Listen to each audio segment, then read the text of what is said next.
Hi I love you welcome to Shri Sirisha collections. వీరికి customers వస్తారు కదా, కస్టమర్స్ ఏంటి, రిలేటివ్స్ ఏంటి, చాలా మంది అడుగుతూ ఉంటారు.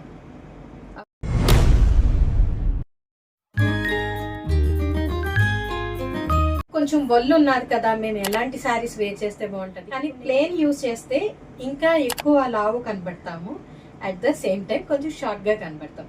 క్రాస్ లైన్స్ అంటే అడ్డగీతలు ఉన్న చీరలు తీసుకోకూడదు. చీరలు అవనివ్వండి, డ్రెస్సులు అవనివ్వండి, వాట్ ఎవర్ మనం ఏం తీసుకుంటున్నా సరే హెవీ డిజైన్ అంటే ఆరీ డిజైన్ అంటారు చూడండి, ఫార్మేట్ లో లేకుండా ఉన్నటువంటి డిజైన్ తో శారీస్ తీసుకుంటే మనకి ఆక్వర్డ్ గా కనిపించాం. వేర్ చేసినప్పుడు కవర్ అవుతాం చాలా వరకు. అలాగే మీరు ఏదైనా ప్రింట్ శారీస్ తీసుకున్నారనుకోండి, అంటే నేను నా కస్టమర్స్ కూడా అదే చెప్తాను, ఈవెన్ ఇది ప్రింట్ కాదు బట్ ఇక్కడ థ్రెడ్ ఉన్నది కదా, ఈ థ్రెడ్ వస్తుందా లేదా అని చెప్పేసి మనం ఇది లాగి చూడొచ్చు, ప్రాబ్లం లేదు, మనం డబ్బులు ఇచ్చి కొనుక్కుంటున్నాం కదా.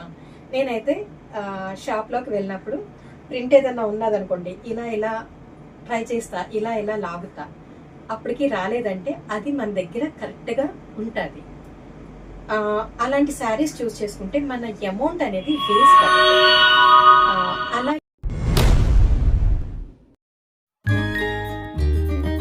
ఒక బడ్జెట్ పెట్టుకుని వెళ్ళినప్పుడు, మన షోరూంలోకి వెళ్ళినప్పుడు లైక్ ఒక 2000 అనుకున్నాం అనుకోండి, మీరు వాళ్ళకి 1500 బిలో అని చెప్పండి, వాళ్ళు 25 వరకు చూపిస్తారు.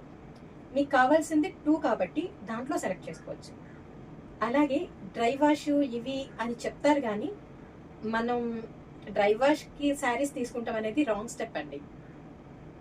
నార్మల్ వాష్ ఉన్న శారీసే తీసుకోండి.